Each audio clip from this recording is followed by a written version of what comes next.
Hey everybody, welcome back to the Senators Roundtable. We have an extra episode this week. I'm joined by Dayton as usual, and we are going to be doing a full mock draft for the Ottawa Senators.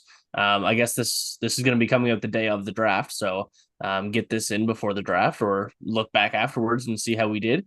If we got any of the picks right, which Ottawa only has a couple high picks, so it's unlikely that we're predicting fourth round picks correctly. But we're going to see how we can do. How you doing, Dayton? I'm doing pretty good, thanks. Yeah, school year finally ended here. I feel like it's been forever. It's been a long one. Um, and I've only been on the sub list here for like 4 months, and it's been like Yeah, 2 years. today was the last day of classes for us too, so. Um, but yeah, we can get right into it. Ottawa obviously just traded their second first round pick, so 25th overall no longer belongs to them. But who do you have going seventh? Well, if you've been, and I know you have, but if our audience has been following along, I've been releasing some targets that the Senators could focus on, and I think there's going to be a lot of really good options. Two of my favorites, I think, would be TJ Ginla. So he's just a really strong center. I think he fits well. He's got some physicality like his dad, but he's a pure goal scorer. And the Senators could really use somebody like that in their top six, especially if we're looking, a few years down the road. It's not as set in stone. You might not have Batherson anymore. You might not have Norris anymore, um, based on injuries and uh, regression, I guess you can call Yeah. it that. So yeah, TJ Ginla, I think, would be really good. There's a chance he goes to Montreal, though. So if that's the case, I'm good with one of the really talented defensemen. Zane Parekh is a popular choice. Zeev Boyum, I think, is a really interesting choice. Yeah, those are probably the three guys I'd be looking at with seventh. I think some of the other ones would be gone by the time the Senators pick that I've looked at. Yeah, and there's a couple other kind of more so hot take picks. Beckett Seneca wouldn't be upset seeing him drafted, or even Consta Hellenius just because of his really high floor. Um, I wouldn't mind either of them, but I'm with you on the defenseman. So for me, it's going to be Zane Parekh. Just his offensive capabilities.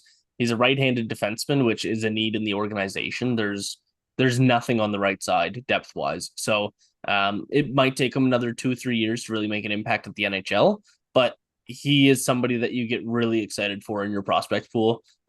His offensive minded game is unmatched in this draft. Oh, totally. I keep seeing it's not a lot, but I see it every now and then that he's earning comparisons to Erik Karlsson, just in the way that he plays such a high offense game. He's so dynamic when he has the puck. Defensively, there's questions, but you'd hope that those would iron themselves out over a couple of years of development. The one hesitation I have with a defenseman seventh overall is the Senators desperately need a defenseman now. And so if they take one with seventh, would they be tempted to rush him into the NHL, potentially screwing up his development? So I think Parekh is somebody who needs a couple of years. And if he only spends one more in the OHL, I don't know. That might hurt. It might not, but it might. Yeah, he could be rushed, but I mean, if it's anything like how he's been with his trade talks, Steve Stais, steady Steve, he's not willing to jump the gun on anything so far. Um, But yeah, so moving on, not to 25th overall, to 39th, early in the second round. Who are you going to be looking at for Ottawa? Yeah, that's where things get really interesting, I think. So, uh, you said 39th, right? Just so I don't have Yes. my numbers mixed up. Yeah.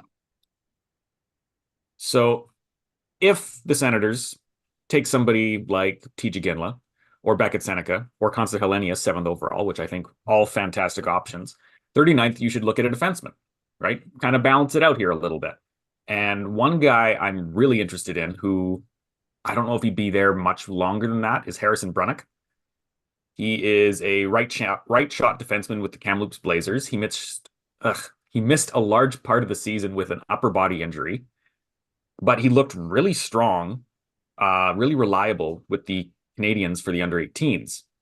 He was a third pairing, but like he still had 4 points in 7 games, which is pretty impressive for a third pairing guy. And I think he has the potential to kind of jump up and take over for the Blazers next season because they were, I'm not going to mince words here. They were terrible.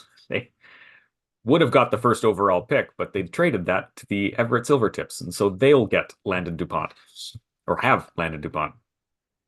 Um, yeah, but Brunick is a solid option, and I think he's got a really interesting potential. Maybe not top pairing, but definitely second. Yeah, I think that there's a lot of good defensive options there. With my pick, I went with a defenseman first, so I'm going to go to a center for my pick, and that's going to be Linus Eriksson. If he falls to there, I think that he would be a great pick. He's not somebody that's really going to drive his line, be a big playmaker or anything like that, but he has some good skills. He's great at skating, and I think that's one of the biggest standouts for him. And he's a good two-way guy. He's kind of taking a risk on him like you would be with Shane Pinto. Like you don't expect him to be a huge impact player on your lineup, just somebody that can settle into the NHL lineup and just do his job. And that's kind of what I see with Linus Eriksson. If they were to go with a defenseman, and I think it's a little bit of a reach here, it's going to be Leon Muggley.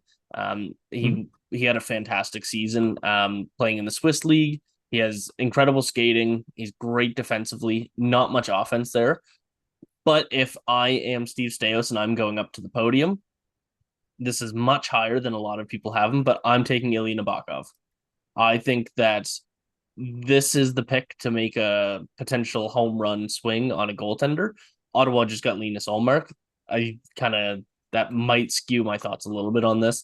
But Nabokov just had a phenomenal season in the KHL. Like it doesn't get any better than his season, and he's a double overager.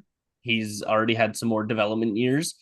He can stay in the KHL another year or two while Ottawa already has a plethora of goaltenders in the organization. But Ilya Nabokov, you don't see goaltending prospects like him very often, especially with already a couple extra developmental years underneath him. I think that he is somebody I would love to see Ottawa select with 39th overall. Yeah, he's really interesting. Um, Definitely don't hate either of those guys. One other guy I'd throw in there is maybe Yegor Surin. He's a big physical forward who's right now, playing minor league Russia, but he's also got some really soft hands. There's a really good balance of strength and skill. Maybe there's a bit of a lack of awareness there, but you know, you leave him in Russia for a few years, that should be okay. I think a hidden gem that some people have in the first round, but I'm more expecting him to fall out of it. And 39th would be a perfect selection for that guy. Yeah, he's another great player. He is somebody that, like you said, is starting to pop up in the first round mock drafts and whatnot. But if does fall to 39, that would be another great pick. So Ottawa does not have a third round pick. So moving on to the fourth round, their first of three is 104th overall. Who would you like to see? Yeah, so now we're getting a little bit into the weeds. A Yeah, a little bit. little bit. Um, it, of course, it really depends on how things are going to fall out for the first three rounds. But there's a lot of guys that I'd be interested to see if they fall to the fourth round. Max Swanson is a guy who has a really high ceiling, I think. Also could completely bottom out, but he was excellent with the USHL playoffs. He's undersized, but yeah, he's got a lot of skill. Another guy that I've kind of grown interested in where he could end up is Timur Cole, another Russian. I think generally Russians have been overlooked in this draft. You got Saleyev, you got Demidov, and then there's other guys out there. So Timur Cole hasn't really been talked about, and he's just like a really smart left-handed defenseman. He doesn't make a lot of mistakes, doesn't have a lot of flash, but you know, it's not a bad idea to add somebody kind of like that who could end up being a second pairing type of, reliable defensive defenseman. Yeah, when you get down to this point, there's so many options because there's people that are projected to go late second round that don't end up going till the late fourth round. So it's so hard to predict who's going to be available. You talk about players that one team might have early second round and other teams have in the fifth round. But yeah, that would be a good option. Did you have any more? I mean, I can throw a few names out there if they're available. Carson Wetch, he's a power forward with the Calgary Hitmen. Maybe a limited upside for offense, but I think he really fits that. Let's say it's the Ottawa mentality, right? It's kind of built after Brady Tkachuk. So could be an interesting guy. He might go earlier. Owen Allard, who made a name for himself at the World Juniors with Canada, the under 20s. He could be around that area. He could also end up going earlier.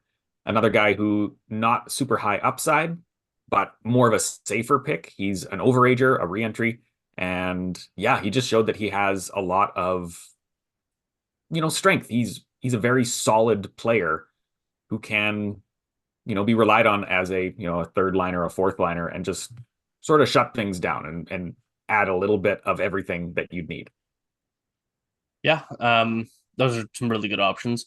For me, my first pick would be Jacob Battaglia. I think that he had a really good season with Kingston. He had a really good bounce back season.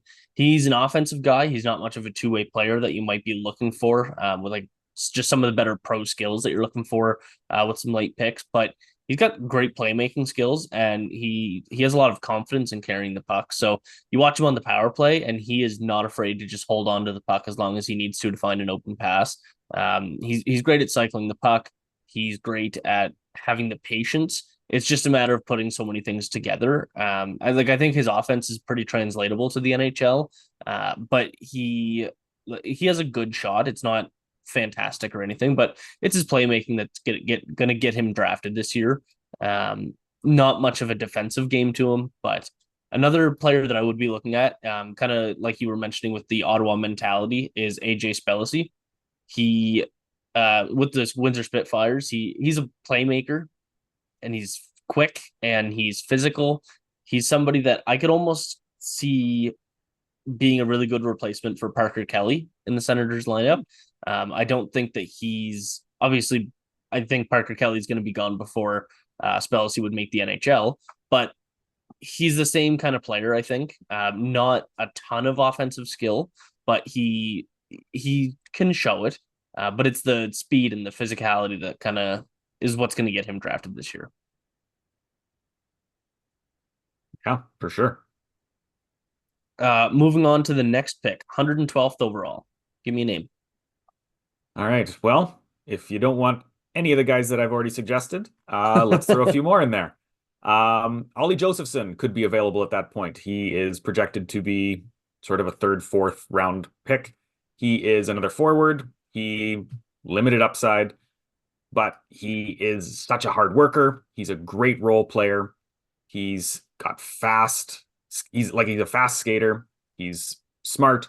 I think he's just been really good with the Red Deer Rebels. He's made them a more solid team, doing kind of that, the grunt work, if you want to think of it that way.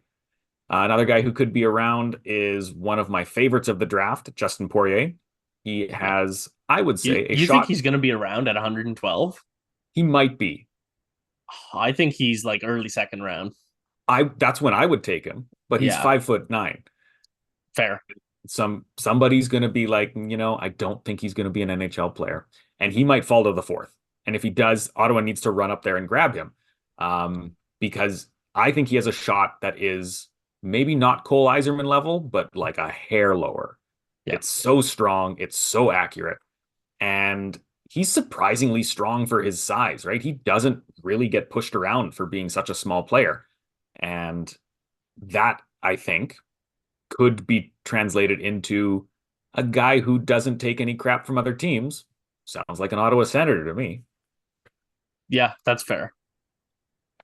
For me, it's going to be. Do you remember earlier this year there was somebody, and you might have forgot his name by now, but somebody that came out of nowhere and made a huge impact in the NHL, and his name was Matt Rempe. There's another one in this draft, and I think that that's kind of somebody that Ottawa could take a look at. He's an overager as well, but Trent Swick, he played in the OHL and he with the Kitchener Rangers, I believe, and he took a huge leap this year. I mean, he's already 20, so you're expecting him in the OHL to take an offensive step, but he did take a pretty significant offensive step this year, and his defensive game got a lot better, and he got a lot more trust in his abilities and more ice time in the lineup. He is a very strong player. He loves standing in front of the net. He has a great stick for rebounds. He's somebody that I could see being a fourth line. I really hate playing against this guy kind of player. And again, as an overager, I like overagers a little bit more than some people. I have a couple on my list here, but I think that he could be somebody to take a look at. Yeah, I haven't really looked at him, so that's if he's Matt Rempe like, then go for it. That's interesting. Yeah, I mean, well, he's 6'7". I don't know if I Yeah, mentioned that. I assumed based on the Rempe comparisons. Yeah, he's just huge.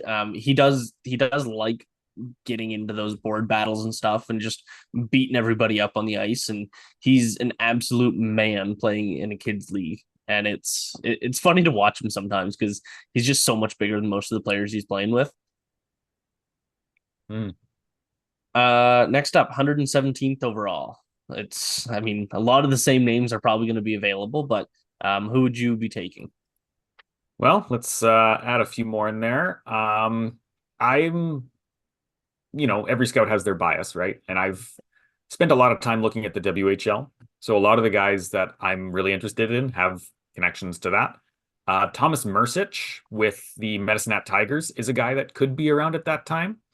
He didn't have like a huge season, but still had 62 points, 63 games. And yeah, I think there's an interesting upside to his game that isn't really being talked about. And he has really good hands. He worked well with some of the Tigers' best players, Caden Lindstrom, Gavin McKenna, Andrew Basha, and he was getting top line minutes with those guys. So I think he's a really good complementary forward who could mix well with kind of any team that he ends up going to. Yeah, if he gets drafted, and Ottawa picks him at this point, that certainly justified pick. For me, it's going to be Hugo Lejon, uh, Leon. I don't know, Lejon, and it's depending on the pronunciation. But Hugo Lejon, he's an offensive right winger. He's got little to no defensive play to him, and he's certainly a project player. And not likely to make the NHL if we're going to be completely honest. But he was in the J20 National and he had a fantastic season. He finished top 5 in points, and he was up there in goals as well. Uh, Again, as an overager, I'm going to throw that in there. Needs some work on his skating, but his playmaking and his shot is just it's fantastic. And playing in that league with a lot of high end players, he makes them. He looks like he belongs with them. There's a lot of construction to do with his development, but he looks like he could be an offensive third line winger, and he's somebody I'd be willing to take a risk on. Okay. Yeah. Another guy that I haven't really paid attention to yet. Next up is their last pick, actually, 136th overall. So they lost their fourth round pick this year. I'm sure they're not upset about it. It got upgraded to a third round pick for next year. But last pick, who are you looking at? All right. Well, let's throw a few names who could be around in the fifth, right? That is a fifth rounder. Yes. So, Felix Lacerte with the Shawinigan Cataracts is another smaller forward who could be there. He's very deceptive with how he moves the puck. Elite prospects, excuse me, called him a cerebral tactician. So that intrigues me just kind of on the face there. He had 31 goals in 52 games, 59 points total. Had a pretty decent playoff, even though the Cataracts weren't in for too long. He only played 4 games. Still 3 points. Right winger. He could be a bit of a steal, a hidden gem. And that's really what you're shooting for with the fifth rounders, right? Yeah. Another WHLer, Kenta Isagai. He's with the Wenatchee Wild. He is another overager, like you said, you're kind of a fan of those guys. 88 points, 64 games, 31 goals, 8 points in 5 playoff games, 4 of which were goals. He is a very speedy, a very good offensive player, and also 5'11". But he's also got some good defensive abilities. Needs to put on some strength. He's only 154 pounds right now. But yeah, there's a lot of, I think, pro level skills that could be developed in his game. Let's go with one more here. Thomas Desrousseau. He's one that I am kind of interested in. He jumped onto my radar in the QMJHL playoffs. I thought he had a pretty strong showing there. Let me just pull up his stats here.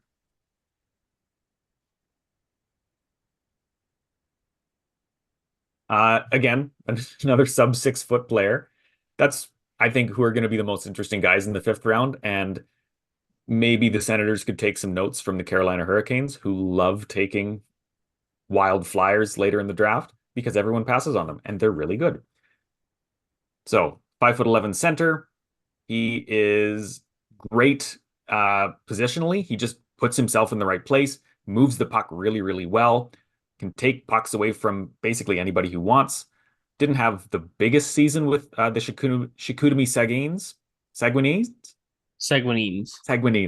Okay. There's the lack of my French knowledge showing there. Yeah, 60 points, 68 games, but then 9 points in 8 playoff games. So I think he's maybe primed for a breakout next season and might as well grab him now. Yeah, might as well. I'm actually going to follow suit with you and head to the WHL for my first player. Edmonton Oil Kings defenseman Parker Alcos. He is. Do you remember when Ottawa drafted Ben Roger and everyone's like, "Why are you using a 2nd round pick on him?" Yes. This is Ben Roger, but you're using a 5th round pick on him and a little bit more um, easier to swallow. He's just a really good shutdown defenseman. He has a lot of like his defensive play is already close to NHL quality. Like he just that's all he does. Like he's not going to score any points. He finished this year with 15 points in the WHL. It's not usually an attractive number for NHL teams in a junior league, but he's a really good skater. And he has really good gap control too. So like everything on the defensive side of the puck for him is very good. Offensively and in the transition, not so much, but he's good puck retriever and he can kind of get that first pass and say, you do the rest. I did my job. And for another player, I've seen this name thrown absolutely everywhere. He is probably going to be a Toronto Maple Leaf. They're going to take him a little bit too high, but it's Jack Pridham. Mm. I've seen him ranked as high as like late 2nd round, but I've also seen him 6th, 7th round. So I don't know if this is an accurate kind of where he's going to go in the draft, but he has a really good work ethic. He's got a good motor. He's always fighting for the puck. He's got good puck skills as well. And he's a good 2-way player, and he doesn't give up on the puck at all. And when he's got it, he's got a good shot. And that's kind of his best attribute is his shot. Otherwise, his offensive game is just kind of meh. He played in was it the BCHL or the AJH? BCHL, I believe. BCHL, yeah, West Kelowna. And he was almost a point per game in that league, which it's a BCHL team. It's not the best competition, but he showed a lot of good skills, and he's going to be drafted this year. So, all right. Yeah. Is there anything else you wanted to throw in there? That was our last pick. So That was. any bold I'll throw takes, a few more names in there. Yeah, go ahead. Since I focused so much on little guys, here's a couple of big guys that the Senators might have the option to. Another overager, Nate Miskey. He is with the Victoria Royals in the WHL. Very much like Pridham, was it Pridham or Alcos you were talking about with strong defensive? Alcos, yes. Okay, got those confused. Yeah, he's just a 6'3" solid defensive guy. 27 points in 44 games, which is pretty solid, but you have to kind of take that with a grain of salt because overage players like 20-year-olds, 19-year-olds is what he is. will always get more minutes than younger guys in junior leagues. So he's going to have more opportunity to score those points, right? Yeah. Sorry, I misspoke. 34 points is what he had. Not 27. That's his assists. Oh. Yeah. But big physical defenseman, heavy hitter, strong defensive game could be available at that point. And the Senators have had pretty good luck with an overage prospect. But if they want more size, why not go Miroslav Satan? Yeah, it's that's you're drafting him for his size and Yeah, his and that's name. pretty Like, much it. I think there's potential for NHL upside, but if a fifth round pick doesn't pan out, nobody's really upset. You're taking a flyer. If that works out, great. Satan would be a fun one to take around that point. I wouldn't take him any higher. no, I don't think so. There's I assume you know the story of Taro Sugimoto. Oh yeah. Yeah, people can't really be upset about taking a real player if you weren't upset about Taro Sugimoto. Although that is one of the funniest stories in NHL history, so it's hard to be mad about that at all. Yeah. I listened to a podcast about it, and it was just they got so bored during the draft Yeah. that it was either the GM or the AGM or one of the guys working on the phones. Because I think this was during the when they were trying to be very secretive during the WHA years. And they Yes. just he got sick of it, and he's like, you know what? Make up a guy. Take a made up guy. See if we can get away with it. And they did. It They never checked it. was it was the 74 draft. Yeah. Yeah, So, right at the height of paranoia. yeah. All right, well, that's going to wrap things up for our mock draft. Lots of exciting picks and players, and who knows which picks Ottawa is going to have at this time tomorrow. But things can always change. I'm sorry, my cat is climbing the back of my chair right now. But yeah, it's anything can change in one phone call. Steve Stais has talked about the fact that he is going to be busy and potentially moving back with the Flyers to the 12th overall pick. Who knows what's going to happen? But for now, that's what Ottawa has, and we will see you next time.